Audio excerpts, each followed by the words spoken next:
ছাড়া কোনো কিছু হয় না। তো আমাকে যে ধরাধামে তুমি প্রবাহিত করবে, এর কারণটা কি? শ্রীহরি গঙ্গাকে বলছে, গঙ্গা তোমাকে কেন মর্তে প্রবাহিত করছি জানো? বলছে এই জগতের জীব পাপে পরিপূর্ণ হবে, তো কলির যুগের জীবকে উদ্ধার করবার জন্য আমি বহুবিধ রাস্তা তৈরি করে দিয়েছি। নামকে আশ্রয় গ্রহণ করলে যদ্রূপ পাপের মোচন হয়, এই গঙ্গা স্নান করলেও তদ্রূপ পাপের মোচন হয়ে যাবে। বলছে জীব পাপ করে বহু রকমের, একটা অভ্যন্তরীণ আর একটা বহিরাগত, একটা ভিতরের পাপ, একটা বাইরের পাপ। বলছে ভিতরের পাপের মোচন হবে যখন নামকে আশ্রয় করবে, বাইরের পাপের কেমন করে মোচন হবে? বলছে সে যখন গঙ্গা স্নানে আসবে, তোমার গঙ্গার পরশ পেয়ে সব পাপের মোচন হয়ে যাবে। গঙ্গা তখন নারায়ণকে বলছে, ভগবান শ্রীহরি তুমি না কত দয়ালু, তুমি না কত কৃপাময়। প্রভু এই জগতের জীব পাপ বহন করতে করতে যখন সুরধনী গঙ্গাতে এসে স্নান করবে, সেই পাপটা তো আমি বহন করব। শত শত হাজার হাজার জীব আসবে গঙ্গা স্নান করতে, সব পাপটা আমার হৃদয়ের বুকে ফেলে দিয়ে যাবে। প্রভু আমার কি এত সাধ্য আছে এই পাপটাকে বহন করার? আমি এত পাপ কেমন করে বহন করব প্রভু? বলছে গঙ্গা তুমি চিন্তা করো না, যেমন পাপী এসে পাপটাকে তোমার গঙ্গায় ফেলে দিয়ে যাবে, বলছে হাজার হাজার পাপী এসে স্নান করে গঙ্গায় ফেলে দিয়ে গেলে যত পাপ বহন করতে পারবে। আর যখনই একজন সাধুগুরু বৈষ্ণব কৃষ্ণ ভক্ত হরিভক্ত যখন গঙ্গা স্নান করতে তোমার গঙ্গার বুকে এসে হৃদয়ের ধ্বনি দেবে, গৌরের ধ্বনি দেবে,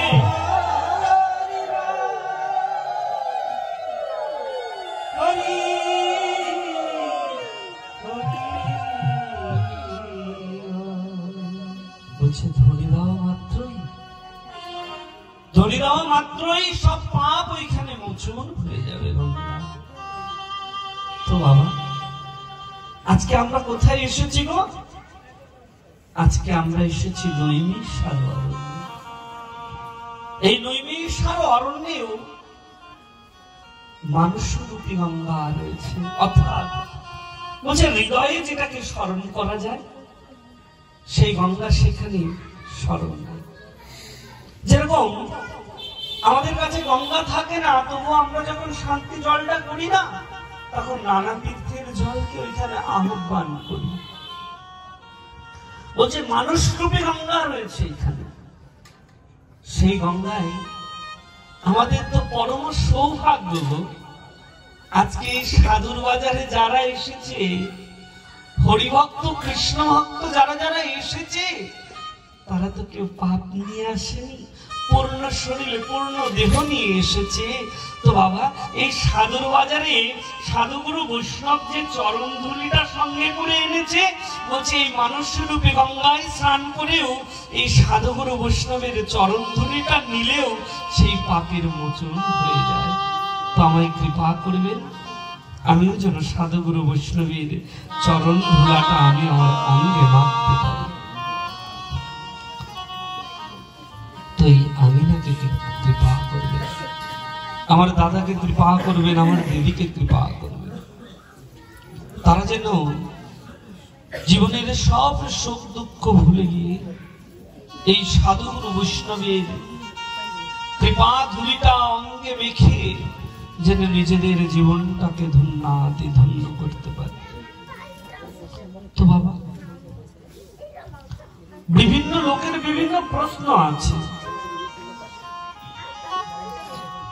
আজ থেকে বহু বছর আগে এরকম প্রশ্ন আমাকে করেছিল।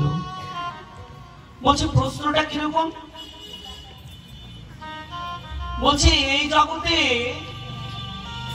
আমরা সবাই জানি যে নাম আশ্রয় গ্রহণ করতে হবে, দীক্ষা নিতে হবে। বলছে কোন জীব যদি দীক্ষা না নিয়ে দেহত্যাগ করে তাহলে তাদের অপরাধ হয়ে যায়। বলছে গুরুচরণ আশ্রয় গ্রহণ না করলে অপরাধ হয়ে যায়।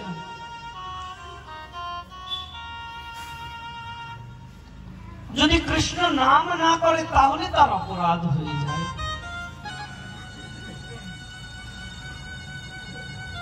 রাজলক্ষ্মী ভাগ্যলক্ষ্মী তো নাম করতে পারে না, তারা তো গুরুচরণ আশ্রয় গ্রহণ করে নাই।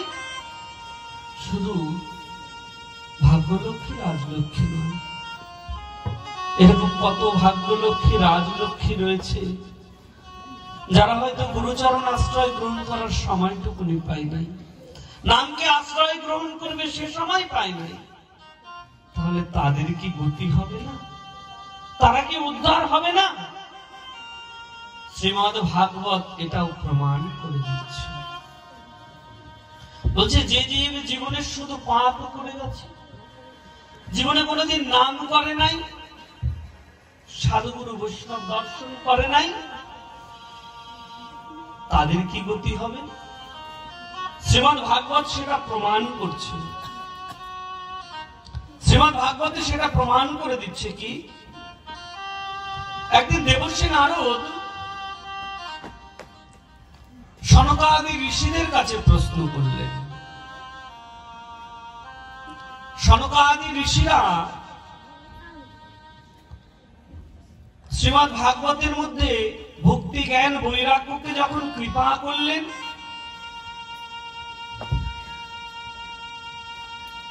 জ্ঞান বৈরাগ্যকে যখন উদ্ধার করলেন,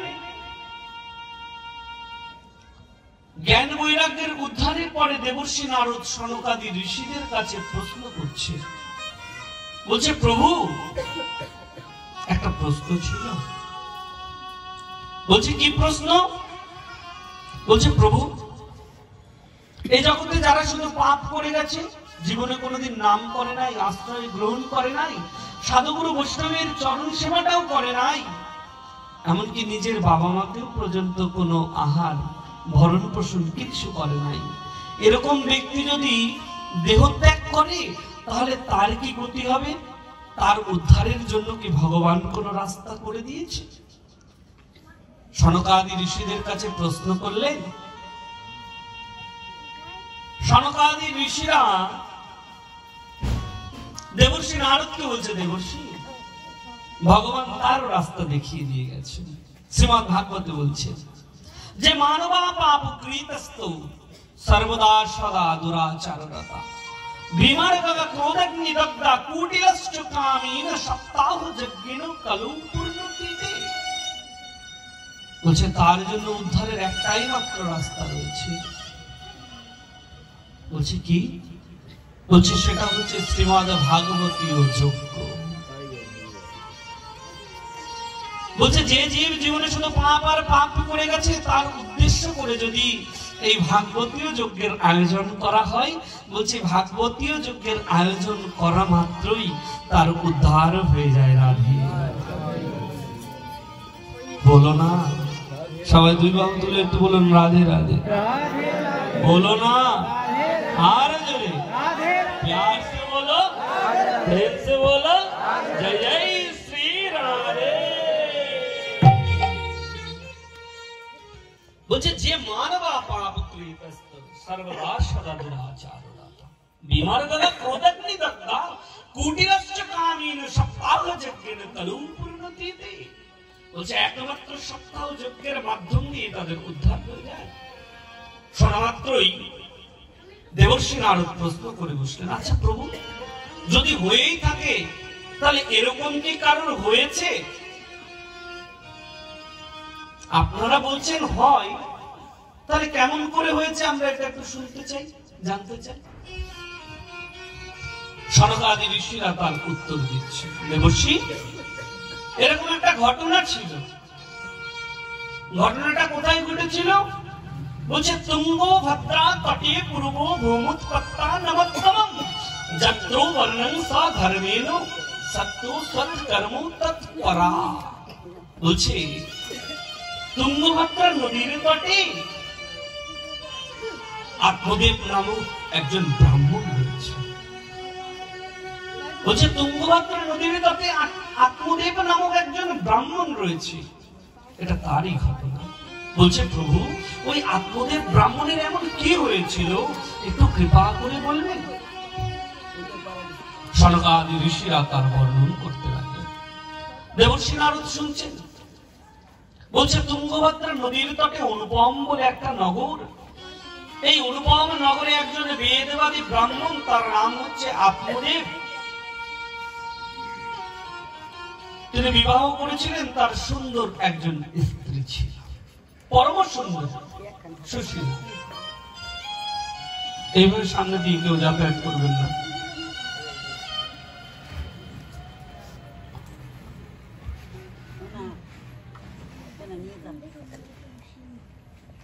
তথাপি বলছে অনেক সুশীলা ছিল, কিন্তু সে যেটা বলবে সেটাই ঠিক, আর অন্যরা যেটা বলবে সবকিছু মিথ্যা। বলছে তার একটা দুঃখ ছিল। বলছে দুঃখটা কি? বলছে সে অনেক সুন্দর করে বাড়িঘর গুছিয়ে রাখতো, সাজিয়ে রাখতো, কিন্তু তাদের ঘরে কোনো পুত্র কন্যা সন্তান ছিল না।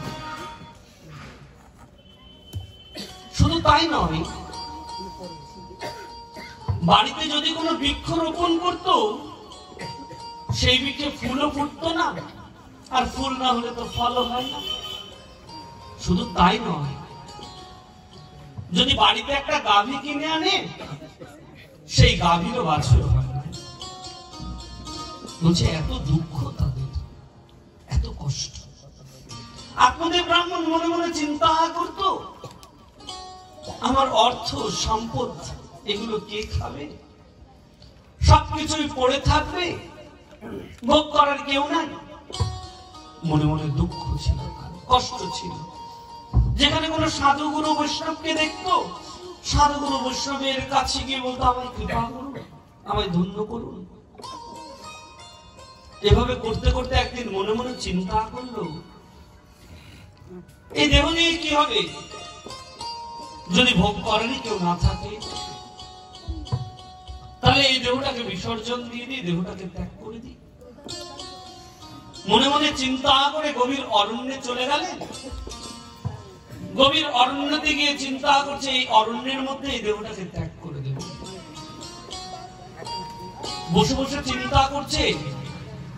এখানে না কথা হচ্ছে, কথা কম বলবো, ভালো না লাগলে বাড়ি চলে যাবে, সমস্যা। राधे राधे, सब एक बोलूं राधे राधे, और प्यार से बोलो ना, जय जय श्री राधे।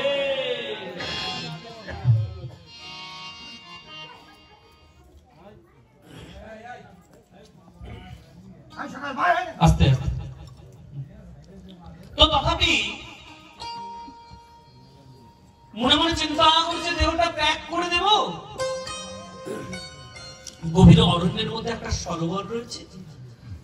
তাকিয়ে দেখলো সরোবরের মধ্যে একজন সাধু হস্তপ্রদ প্রক্ষালিত করার জন্য সরোবরের মধ্যে নেমেছে। আত্মদেব ব্রাহ্মণ সাধুকে দর্শন করে তৎক্ষণাৎ দৌড়ে গেল। দৌড়ে গিয়ে সাধুকে প্রণাম করছে, কল্যাণ হোক, মঙ্গল হোক, অনেক ভাগ্যবান তুমি। যখন ভাগ্যবানের কথা বলেছে না, তখন আত্মদেব ব্রাহ্মণ হাও হাও করে কান্না করে দিয়েছে। তুমি কাঁদছো কেন? কি হয়েছে তোমার? বলছে না, বললেন তো অনেক ভাগ্যবান আমি, তাই জন্য কাঁদছি, তাই জন্য কাঁদছি। আমার থেকে বড় দুঃখ আর কারো নয়। বলছে কোথায় তোমার দুঃখ? আমি তো দেখতে পাচ্ছি তুমি অনেক সুখে রয়েছো, তোমার কোনো দুঃখ নাই। তাহলে কোন দুঃখের কথা বলছো? জানেন, আমার অর্থ সম্পদ সবকিছু রয়েছে, কিন্তু আমার কোনো পুত্র কন্যা কিচ্ছু নেই।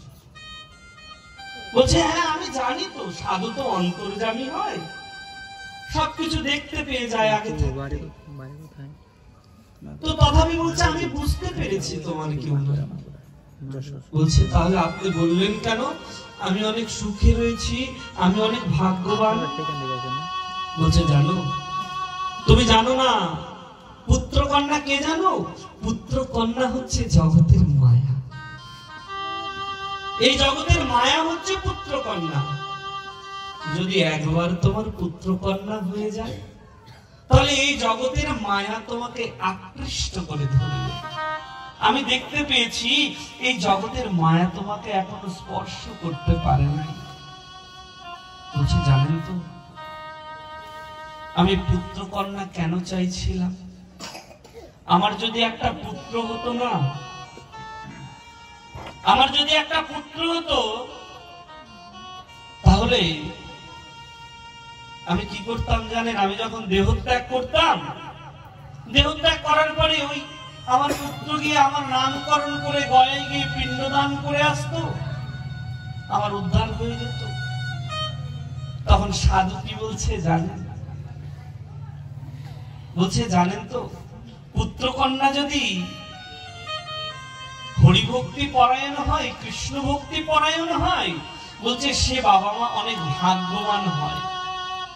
আর পুত্র কন্যা যদি হরিভক্তি পরায়ণ না হয়, বলছে তাহলে ওই বাবা মার থেকে কষ্ট দুঃখ আর কারোর থাকে না। আর তুমি বলছো পুত্র কন্যা, পুত্র হলে তোমার পুত্র গিয়ে গয়ায় পিণ্ডদান করে আসবে, তারপরে তোমার উদ্ধার হয়ে যাবে, এটা মিথ্যা কথা। বলছে যে পিণ্ড দানের কথা তুমি বলছো ওটা প্রকৃত পিণ্ড নয়। বলছে তাহলে প্রকৃত পিণ্ড কোনটা? বলছে প্রকৃত পিণ্ড কোনটা জানো? প্রকৃত পিণ্ড হচ্ছে এই দেহটাই একটা পিণ্ড। বলছে এই দেহরূপে পিণ্ডকে যতক্ষণ না পর্যন্ত তুমি গোবিন্দের চরণে সঁপে না দেবে, এই দেহরূপে পিণ্ডকে যতক্ষণ না পর্যন্ত তুমি সাধুগুরু বৈষ্ণবের চরণে সমর্পিত না করবে, ততদিন তোমার উদ্ধার হবে না। তোমার মৃত্যুর পরে তোমার পুত্র গিয়ে তোমার পিণ্ড দান করবে, তুমি উদ্ধারের চিন্তা করছো, ওই উদ্ধারের চিন্তা তুমি করো না। উদ্ধার যদি পেতে যাও তাহলে আগেই তুমি সাধুগুরু বৈষ্ণবের চরণে গিয়ে আশ্রয় নাও, গোবিন্দের চরণে গিয়ে আশ্রয় নাও, তাহলে তোমার উদ্ধার হয়ে যাবে। রাধে রাধে। এই জগতে সাধুগুরু মুনি ঋষি যত যাই বোঝাক না কেন, এই জগতের জীব কি ওটা বোঝে? মায়াই তো, মায়ায় আচ্ছাদিত তো আমরা। মায়া আমাদেরকে আকৃষ্ট করে ধরে রয়েছে। কিছুদিন আগে আমার মা অসুস্থ হয়েছিল, আমিও দৌড়ে চলে এসেছি। মায়া মায়া আকৃষ্ট করে রেখেছে। বলছে এই মায়ার বন্ধনে যে একবার পড়ে গেছে সে আর ফিরে আসতে পারে না। বলছে না না, আমি কোনো কিছু শুনতে চাই না। দেখুন আমি বাড়িতে গরু আনলে, গাভী আনলে তাদেরও বাছুর হয় না, একটা ফুল গাছ লাগালে গাছে ফুল ফোটে না, ফল হয় না, এর থেকে এই দেহটা রাখার থেকে না রাখাই ভালো। আমি এই দেহটাকে ত্যাগ করে দেব। যখনই দেহ ত্যাগ করার কথা বলেছে, সাধু মনে মনে চিন্তা করছে ব্রাহ্মণ যদি আমার কারণে দেহ ত্যাগ করে তাহলে ব্রহ্ম হত্যার দোষ আমার গায়ে লেগে যাবে। বলছে আমার কারণে যদি সাধুরা দেহ ত্যাগ করে, ব্রাহ্মণ সে যদি দেহ ত্যাগ করে তাহলে আমার ব্রহ্ম হত্যার দোষ গায়ে লেগে যাবে। এখন তো বাবা অহর্নিশি ব্রাহ্মণের নিন্দা করছে, জায়গায় জায়গায় দেখছি। কিছুদিন আগে একটা পাঠ দেখছিলাম, হাসি পাচ্ছিল। অনেক জায়গায় এটা বলে থাকে যে মা কালীর ইসে পাঠা বলি দেওয়া যাবে না, এই বলি দেওয়া যাবে না। দেখবেন পাঠা বলি দিচ্ছে কে আর দোষ করছে কার? এই কথাগুলো আমি বলতাম না। পাঠা বলি দিচ্ছে গৃহস্থ, দোষ করছে ব্রাহ্মণের। অপরাধ দেবেন না। গৃহস্থকে যদি বলা যায় যে দুটো ধুতি দিতে ব্রাহ্মণের জন্য, গৃহস্থ তো চিন্তা করে ধুতি কত কম দামে কেনা যাবে। একটা বস্ত্র দিতে বলে ভালো বস্ত্রই কিনে আনে না, তাহলে ওই গৃহস্থ কি ব্রাহ্মণের জন্য পাঠা বলি দিচ্ছে? আগে যদি পাঠা বলি বন্ধ করতে হয় না, তাহলে গৃহস্থকে আগে সিদ্ধান্ত নিতে হবে আমি পাঠা বলি দেব না। কিন্তু ঘুরে ফিরে দোষটা কিন্তু ব্রাহ্মণের পড়ে যায়। বলছে ব্রাহ্মণ পাঠাবলি দিচ্ছে। আরে ব্রাহ্মণ তো নিরুপায়, ব্রাহ্মণ কোনোদিন পাঠাবলির পক্ষে নেই। আমি বহু জায়গায় দেখেছি, বহু জায়গায় দেখেছি। কারণ ব্রাহ্মণ ওই পাঠাবলি দিয়ে কি করবে? সে পাঠা পেয়েছে। দেখবেন পাঠা বলি দেওয়ার আগে গৃহস্থ কত চিন্তা করে রেখে দেয়, এই মশলা কিনতে হবে, এই কিনতে হবে যাতে স্বাদ হয়, এই হয়, কত কথা। কিন্তু দোষ পড়ে গেল ব্রাহ্মণ। তো এই জগতে ব্রাহ্মণকে শ্রদ্ধা করতে হবে, এটা ভাগবত বলছে, আমি বলছি। তো সাধু মনে মনে ভয় পেয়ে গেল। কেমন ভয় পেয়ে গেল? বলছে যদি আমার কারণে ব্রাহ্মণ দেহত্যাগ করে তাহলে ব্রহ্মহত্যার দোষ আমার গায়ে লেগে যাবে। এই ব্রহ্মহত্যার দোষ সম্পর্কেও ভাগবতের মধ্যে বর্ণন করা রয়েছে। এই ব্রহ্মহত্যার দোষ কেমন করে হয়েছিল, কি দিয়ে এর বিস্তারিত বর্ণন করা রয়েছে শ্রীমদ্ ভাগবত। তখন সাধু কি করলো? ব্রাহ্মণকে বলছে একটা কাজ করো, আমি তোমাকে একটা ফল দিয়ে দিচ্ছি, তুমি এই ফলটা নিয়ে যাবে, বাড়িতে গিয়ে তোমার স্ত্রীকে দিয়ে দেবে। তোমার স্ত্রী যদি ফলটা ভক্ষণ করে তাহলে তোমার স্ত্রীর যে গর্ভদোষ আছে না, সব গর্ভদোষ কেটে যাবে। ব্যাস, ফলটা দিয়ে দিল। আত্মদেব ব্রাহ্মণ বাড়িতে এসে স্ত্রীকে ডেকে বলছে এই নাও। বলছে এটা কি? বলছে এটা সাধুর দেওয়া ফল। বলছে এই ফল খেলে কি হয়? বলছে এই ফল খেলে তোমার গর্ভে সন্তান আসবে। বলছে ফল খেলে সন্তান হয় না? তাহলে বলছে না না, ফল খেলে গর্ভে সন্তান হবে না, তোমার গর্ভের যে দোষ রয়েছে না, বলছে সেই দোষ কেটে যাবে। যদি একবার দোষ কেটে যায় তাহলে তোমার গর্ভে সন্তান চলে আসবে। আত্মদেব ব্রাহ্মণের স্ত্রীর নাম কি? দুন্দুলি ফলটা নিয়ে না মনে মনে চিন্তায় পড়ে গেল, কঠিন চিন্তা। এই ফল নিয়েছি, যদি এই ফল খাই না জানি আমার কত কি হয়ে যাবে। চিন্তাটা কিরকম? ফলো ভক্ষেন গর্ভোসদ গর্ভনো গৌরবৃদ্ধিতা স্বল্পো ভক্ষং তথু শক্তি গৃহ কার্যং কথং ভবেৎ। ফল ভক্ষেন গর্ভোসদ বলছে আমি যদি ফল ভক্ষণ করি তাহলে আমি তো গৃহের মধ্যে কাজ করতে পারবো না। যদি বাড়িতে আগুন ধরে যায় তাহলে আমি পলাতে পারবো না। তার থেকে বড় কথা কি জানেন? গর্ভ যন্ত্রণা, ওটা তো আমি সহ্যই করতে পারবো না। ফল হাতে নিয়ে মহা চিন্তায় পড়ে গেছে। তখন ধুন্দুলির একজন সখী এসেছে। সখী এসে বলছে কিরে তোকে এত চিন্তা দেখাচ্ছি কেন? বলছে আর বলিস না, তোর দাদা কোথা থেকে একটা ফল নিয়ে এসেছে, বলছে এই ফল খেলে নাকি আমার গর্ভদোষ কেটে যাবে। বলছে ভালো কথা তো। বলছে আমি ফলটা না খেতে চাই না। কেন? বলছে দেখ গর্ভে সন্তান আসলে ভালো করে খাওয়া যাবে না, দৌড়ানো যাবে না, ঘুমাতে পারবো না, প্রসব যন্ত্রণা, আমি এইসব সহ্য করতে পারবো না। বলছে তাই? বলছে দেখ ভগবান কেমন করে দিয়েছে না, তোর কত অর্থ সম্পদ কত কিছু রয়েছে, কিন্তু তোর ঘরে তোর বাড়িতে খাওয়ার কেউ নেই। আর আমার 6টা সন্তান হয়েছে, আমার ঘরে লোক রয়েছে, কিন্তু আমার অর্থ নেই। একটা কাজ কর, তোর ফল খেতে হবে না, আমার 6টা সন্তান হয়েছে তো, আর একটা সন্তান গর্ভে এসেছে, আমি এই সন্তানটা তোকে দিয়ে দেব, তার বিনিময়ে তুই আমাকে কিছু অর্থ দিয়ে দিস, আমি এই অর্থ নিয়ে আমার যে সন্তান আদি রয়েছে তাদের ভরণ পোষণে আমি ওটা নিয়োজিত করে দেব। বলছে তোর সন্তান নিলে আমার কি হবে? সবাই তো জেনে যাবে এটা তোর সন্তান। বলছে না রে, তুই কাউকে বলবি না এটা তোর সন্তান, আমার সন্তান। বলছে তাহলে? বলছে তুই সবাইকে বলবি তোর গর্ভে সন্তান এসেছে। বলছে সেটা কেমন করে সম্ভব? বলছে তুই পেটের মধ্যে একটা কাপড় জড়িয়ে রেখে দিবি, 1 মাসে একটা কাপড় দিবি, 2 মাসে 2টো কাপড় দিবি, 3 মাসে 3টে কাপড় দিবি, এভাবে যত মাস বাড়বে কাপড় পেটের মধ্যে ঢুকিয়ে পেটটা সব সময় ঢেকে রেখে দিবি, কেউ বুঝতেই পারবে না। বলছে ভালো বুদ্ধি দিয়েছিস। বুদ্ধি দিয়ে চলে গেল।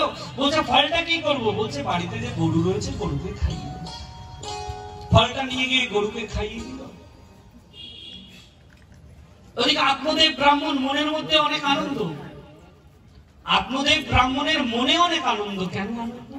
বলছে সবাই জেনে গেছে তার স্ত্রী গর্ভবতী হয়েছে, অনেক সুখ, অনেক আনন্দ। যথাসময়ে কি হয়েছে, একদিন রাত্রেবেলা ঘুমিয়ে রয়েছে, সন্তান প্রসব করেছে। রাতের অন্ধকারে কি হয়েছে, ওই সন্তানকে নিয়ে এসে ধুন্ধকারীর কাছে দিয়ে গেল। সকালবেলা উঠে আত্মদেব ব্রাহ্মণ শুনতে পেল তার পুত্র সন্তানের বাবা হয়েছে। কত আনন্দ, সবাইকে বলছে। কত সাধু এসেছে, মুনি এসেছে, ঋষি এসেছে, সবাই এসে আশীর্বাদ করছে। আত্মদেব ব্রাহ্মণ তো ধার্মিক ছিল, সাধুগুরু বৈষ্ণবের কাছে গিয়ে বলছে, আপনারা কৃপা করে এসেছেন, কৃপা করে যদি আমার পুত্র সন্তানের একটু নামকরণটা করে যেত। যখনই নামকরণের কথা বলেছে, সঙ্গে সঙ্গে ধুন্দুলি বলছে, আমি সন্তান কষ্ট করে জন্ম দিয়েছি, সন্তান আমার, আর আমার সন্তানের নামকরণ কিনা অন্য রাখবে, এটা হতে পারে না। এই জগতের সবাই জানবে এটা আমার সন্তান, আমার পুত্র, আমার কন্যা। হয় না এরকম? এরকম নাম রাখছে তো এখন। বলছে নামকরণেরও অনেক সিদ্ধান্ত রয়েছে। তো তথাপি যখনই ধুন্দুলি এইভাবে বলছে, সাধুরা তখন মৌন হয়ে গেল। আচ্ছা ঠিক আছে মা, তোমার যেটা ভালো লাগে তুমি তাই করো। বলছে আমার নাম হচ্ছে ধুন্দুলি, আমার পুত্র তো এই জগতের সবাই জানবে এটা আমার পুত্র, তাই আমার পুত্রের নাম হবে ধুন্ধকারী। আচ্ছা, ধুন্ধ কথার অর্থ কি জানেন তো? ধুন্ধ কথার অর্থ হচ্ছে বিবাদ, যে সব সময়ের জন্য বিবাদ করে, ঝগড়া করে। এখানে কিন্তু শ্রীমদ্ ভাগবতের ধুন্ধকারীর উল্লেখ করা হচ্ছে না। এখানে কোন ধুন্ধকারীর উল্লেখ করা হচ্ছে জানেন? বলছে ওইখানে যে ধুন্ধকারী রয়েছে সে তো রয়েছে, ওই ধুন্ধকারী শুধু ভাগবতের মধ্যে নাই, প্রত্যেকটা জীবের হৃদয়ের মধ্যে ধুন্ধকারী রয়েছে। প্রত্যেকটা জীবের হৃদয়ের মধ্যে ধুন্ধকারী রয়েছে, যে মনের মধ্যে বসে বসে সবসময় নিজের সাথে যুদ্ধ করে যাচ্ছে। বলছে এই ধুন্ধকারীকে যতক্ষণ বিনাশ না করা যাবে ততক্ষণ তোমার মঙ্গল হবে না। তাহলে ধুন্ধ কথার অর্থ হচ্ছে বিবাদ, আর কারি কথার অর্থ হচ্ছে যে করে, যে সব সময়ের জন্য বিবাদ করে, সেই ধুন্ধকারী। আর ওদিকে কি হয়েছে, ওই বাড়িতে গাভীকে যে ফলটা খাইয়ে দিয়েছিল, কিছু মাস পরে গিয়ে সেও একটা পুত্রের প্রসব দিয়েছে। কিরকম? বলছে সন্তানটা হয়েছে কিরকম, গাভীর পেট থেকে বাছুর হয়। লোকে জানতে পেরেছে গাভীর পেট থেকে বাছুর হয়নি, একটা পুত্র সন্তানের জন্ম হয়েছে। হাজার হাজার লোক এসেছে দেখতে, আর আত্মদেব ব্রাহ্মণের সুনাম করে যাচ্ছে। দেখবেন এই জগতে যদি কোনো কিছু হয় না, তার সুনামের শেষ নেই, আর একটু এদিক ওদিক হয়ে গেলে দুর্নাম হতেই থাকে। বলছে জীবনে আগে যা যা পুণ্য করেছে, যাই করুক না কেন, বলছে কোনো কিছুর মূল্য নেই। তো গাভীর পেট থেকে পুত্র সন্তানের জন্ম হয়েছে, দেখতে কিরকম? বলছে পুরোটাই মানুষের মতো, কানটা শুধু গরুর মতো, তাই জন্য তার নাম হলো গোকর্ণ। সাধু মুনি ঋষি যারা এসেছিলেন তারা নামকরণ করে দিয়ে চলে গেলেন। দুই ভাই বড় হচ্ছে, ধুন্ধকারী বড় হচ্ছে, গোকর্ণ বড় হচ্ছে। এখন গোকর্ণ বড় হয়ে কি হয়েছে? গোকর্ণ বড় হয়ে ধার্মিক হয়েছে, সাধু হয়েছে। আর ধুন্ধকারী কি হয়েছে? ধুন্ধকারী মহা অপরাধী হয়েছে, পাপী হয়েছে। কেমন পাপী? বলছে রাস্তা দিয়ে কেউ হেঁটে যাচ্ছে, পাশ দিয়ে তাকে ধাক্কা দিয়ে কাদার মধ্যে ফেলে দিচ্ছে। রাত্রেবেলা রাস্তা দিয়ে হেঁটে হেঁটে আসছে, বলছে এক বাড়িতে আগুন ধরিয়ে দিয়ে চলে আসলো। অথবা রাত্রেবেলা গিয়ে কারো কোনো বাড়ি থেকে চুরি ডাকাতি করে নিয়ে চলে আসলো। মহা বিপদ। আস্তে আস্তে কি হয়েছে, আত্মদেব ব্রাহ্মণের যত সুনাম ছিল না, সব সুনাম নষ্ট হতে লেগেছে, সব সুনাম নষ্ট হতে লেগেছে, নষ্ট হচ্ছে। আত্মদেব ব্রাহ্মণ মনে মনে চিন্তা করছে, সাধু ঠিক বলেছিল। সাধু বলেছিল যদি পুত্র কন্যা হরিভক্তি পরায়ণ হয় তার থেকে আনন্দের আর কিছু নাই। আগে লোকে আমাকে কত সম্মান করতো, ভালোবাসতো, আর আমার পুত্রের জন্য এখন আমাকে কেউ সম্মান করে না, ভালোবাসে না, শ্রদ্ধা করে না, ভক্তি করে না। দেখবেন হয় না? পুত্র কন্যা যদি ভালো হয় না, দেখবেন বাবা মার আগে সুনাম না থাকলে পুত্র কন্যা ভালো হলে পরে গিয়ে বাবা মার সুনাম হয়ে যায়। আর পুত্র কন্যা যদি মহা দুষ্টু হয়, অপরাধী হয়, বলছে ওই পুত্রের পাশাপাশি বাবা মারও নিন্দা করা শুরু করে দেয়। আত্মদেব ব্রাহ্মণের এখন নিন্দা হচ্ছে, সুনাম হচ্ছে না। আত্মদেব মনে মনে চিন্তা করলো, দেহটাই রাখবো না, ত্যাগ করে দেব। দুঃখ নিয়ে মনে মনে চিন্তা করে বসে রয়েছে। গোকর্ণ এসছে, গোকর্ণ তো ধার্মিক। গোকর্ণ এসে বাবার কাছে জিজ্ঞাসা করছে, বাবা তোমাকে এত কষ্ট দেখাচ্ছে কেন? কি হয়েছে তোমার? তোমার মনটা বিষণ্ণতা? বলছে, বাবা